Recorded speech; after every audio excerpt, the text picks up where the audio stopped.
Ինչ հիմքերով եք բողոքը ներկայացրել, որն է, հա, ակտուալներ։ Ասեմ, որ ընդհանրապես հաճախ որ բողոքները բերում ենք, մի կետով, երկու կետով ինչ որ խնդիրներ ենք տեսնում, ուրեմն այս դատավճիռը, որը որ կայացվել է, ոտից գլուխ ապօրինություն, հա։ Եվ այդ խնդիրները այնպիսի խնդիրներ են, որ նույնիսկ առանց ապացույցների գնահատման պետք է արդարացում տեղի ունենար եւ վերաքննիչ դատարանն այլ հնար չունի օրենքի իմաստով կամ բեկանելու դատական ակտը։ Իհարկե մենք հասկանում ենք այս գործով ինչա տեղի ունենում եւ իրավական գործընթացները կարող է հանկարծ այն հունով չեթան ոնց որ պետք են, բայց օրինակ ընդդատության կանոնի խախտումը, որ դատարանը Գյումրի Շիրակի մարզի ընդհանուր ավարժության դատարանի ենթակագործը քննել է Երևան քաղաքում։ Սա տեխնիկական է համար։ Սա բացարձակ տեխնիկական չի, այնքան տեխնիկական չի, որ քրեական դատավարության օրենսգրքում մի քանի հիմք կա, որոնց դեպքում պարտադիր բեկանման ենթակա է, օրենքում, որ օրինակ եթե մնացածը գնահատման ենթակա են, սա գնահատման չի, այս փաստը կա, վերաքննիչը պարտավոր է բեկանի, այսինքն այդ աստիճանի կարևորություն ունի։ Վերաքննիչի կազմի մասով ինչ կարծիք ունեք, ինչ կազմի մասով Վասիս Մելքոնյանը չէ։ Եկեք այս պայն մենք դրա մասին կազմի մասով բան չասենք, որովհետև հաջորդ նիստերին մենք կոնկրետ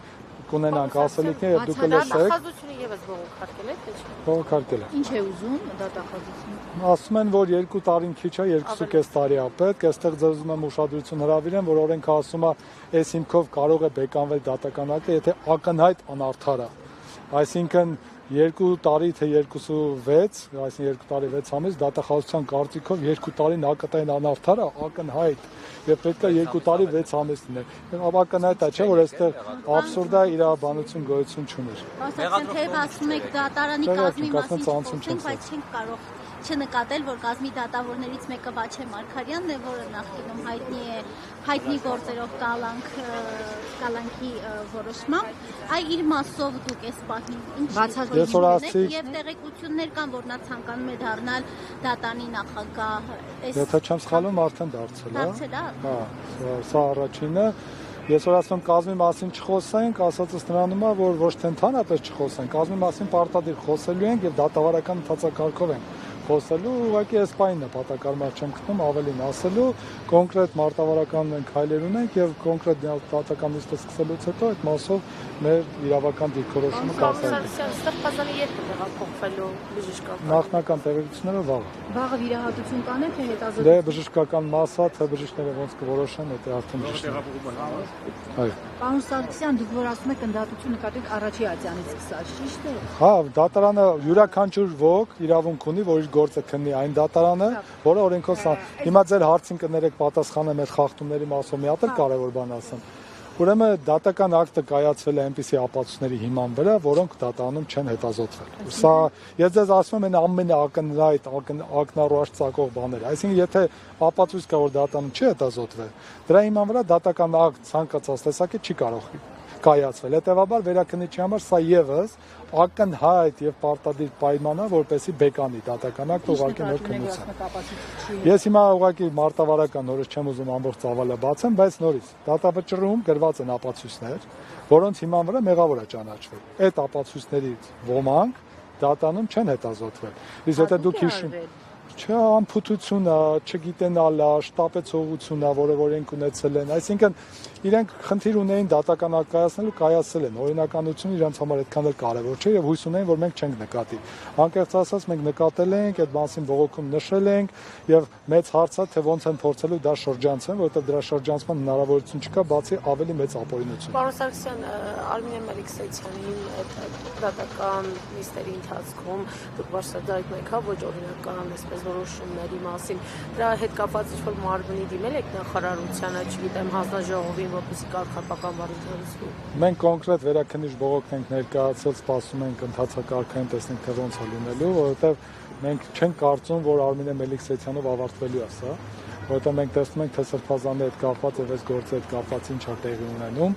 Հետևաբար այդ փաթեթը ընդհանուր առմամբ մենք ավելի խորությամբ ներկայացնենք հավանաբար ավելի մեծ շրջանակով եւ ավելի մեծ ծախսով։ Եվ պարոն Սարգսյան, պահպան պայմանների վերաբերյալ գիտենք, որ 3 սրբազաններ մի խցում են շուկա, ինչպես է, նեղվածք չէ, չգիտեմ ինչ խնդիրներ։ Դե այդ առումով չեմ կարծում, որ նեղվածք կա, մարդկային առումով երևի թե ավելի լավ է, որ իրար հետ են, այսինքն կարծում եմ, որ իրենք շփման ավելի հիմնական գծեր ունեն եւ հնարավորություններ, այլ հարցը թե ինչ են այդպես անում եւ դրանից հետո արածը ինչ կերպ են փորձում ապօրինի եղանակներով ի վնաս օգտագործել, այստեղ է որ կա քննարկման առարկա, բայց հիմա այս պայն այս գործով դրա քննարկման կարիք չկա։ Պարոն ինչքան գնահատեք վերաքննիչի օբյեկտիվությունը հետագայում, ակնկալիքը ձեր որն է, հատկապես Վաչե Մարգարյանի մասով։ Հիմա նորից պետք է կազմի մասով շանսեր կան ձեր կարծիքով արդարացնել։ Ես կարծում եմ, որ այս գործով դատավորների վրա միանշանակ նույն ճնշումը լինելու է եւ կա կամ եթե ճնշումը չկա էլ իրենք արդեն գիտեն թե ինչ է իրենցից ակնկալվում։ Սա առաջինը, որ կարծում եմ, որ այս խնդիրը կա։ Կազմում կա դատավորներ, որոնց մասով ես այս պահին դեռևս չեմ արտահայտվի, բայց նորից գրավոր առումով մենք մեր դիրքորոշումները կներկայացնենք եւ մենք չենք կարծում, որ թեկուզ կազմել է պատահական ձևավորվել, ավելին մենք ուղղակի մեր հույսը ինչու՞մ է, մեր հույսը իրավաբանությունն է եւ այն փաստերը, որոնք որ այնքան ուժեղ են, որովհետեւ այն ինչ որ հրապարակային տեղի է ունենալու, դրա շրջանցման եղանակը ուղղակի չունի վերաքննիչը։ Եթե իրենք որոշելու են կրկին ակնհայտ ապօրինի դատականակ կայացնել, դրա դեմը ոչինչ չեն կարող անել, որովհետեւ որոշում կայացնողը իրենք են, կնիքն ու ստորագրությունը իրենք են դնում, այսինքն այստեղ չեն կարող այլ մեթոդ կիրառել, քան իրավական գործընթացները, բայց կա գործ, որտեղ դու ներկայացնում ես փաստեր, որոնք որ տարբեր իրավաբաններ կարող են տարբեր կերպ գնահատել, իսկ այս գործով մենք ներկայացնում ենք փաստեր, որ անհնար է այլ կերպ գնահատել, դրանք մաթեմատիկական ճշգրտություն են իրավաբանության մեջ։ Դրա մեջ մտնում է այն, որ մարդը ընդհանրապես տեսակետ է հայտնել, այսինքն գործողություններ իշխանության զարգացման հետ կապված դատախազությունը ի վերջո առաջին ատյանում բերեց, ներկայացրեց դատարան։ Եթե հիշում եք, ամբողջ դատականության ընթացքում առաջացանում խնդրում, աղաչում էինք, ասում էինք ընկերներ, կասեք, այդ կոչը ի վերջո ո՞րն էր։ Մեզ ճառում էլ դրան անդրադարձանք, խոստանում էին, ասում են, հիմա չենք ասում, բայց բոլորիդ խոստանում ենք, որ մենք չենք խուսափում, հիմա էլ շեշտում ենք, որ չենք խուսափում, կտեսեք, որ կանդրադառնան։ Ճառերում, եզրափակիչ ելույթներում կանդրադառնան, տեսանք, որ չանդրադարձան։ Մենք ֆիքսեցինք, որ դու հիմա էլ չանդրադարձակ, այսինքն իրենք չգիտեն այդ կոչը որն է, բայց կոչի համար դատապարտում են անձին, այսինքն անձը պատմել է մի բան, որ տեղի է ունեցել նախկինում, այդ նախկինում իր արածը իրենք համարել են հանցագործություն չի, հիմա ինքը պատմում է, որ նախկինում ինչ որ բան արել, որը դուք համարել եք հանցագործություն չի, ասում են կոչը։ Սա նման աբսուրդ բան մենակ կարող է այսօրվա իրավական այս իրավիճակներում լինի, որը որ Հայաստանում տեղի է ունենում։ Բայց ընդհատությունը ինչու են փոխել ձեր կարծիքով, ինչ տարբերություն Շիրակի մարզում քննվեր գործը թե Երևանում։ Իմ կարծիքով իրենք ակնհայտ կաշկանդված են Շիրակի մարզում, հաշվի առնելով Սրբազանի մարդկային եւ բարոյական այդ հեղինակությունը, որը որ կար եւ Շիրակի մարզում, կարծում եմ իրենք դժվարություններ ավելի կունենային դատավորների մասով, բնակչության մասով, այստեղ իրենք փորձեցին ավելի հեռու միտեղ իրենց նախընտրած դատավորի միջոցով, կամ գուցե հատուկ գիտեին Արմինե Մելիքսեթյանի հետ ինչպես աշխատեն։ Էդգար Մանասյանն էր դուք եկել։ Ոնց որ թե Արմավիրից է։ Միանշանակ ոչ թե հնարավոր է, պարտադիր է, այսինքն դու պետք է բեկանվի այդ հիմքով գործ ուղարկի Շիրակի մարզի ընդհանուր իրավասության դատարան 0-ից նոր քննություն։ Կարգն է դա։ Մենք ուզենք թե չուզենք այդպես։ Չէ, ԿԿ-ն սկզբունքային չէ։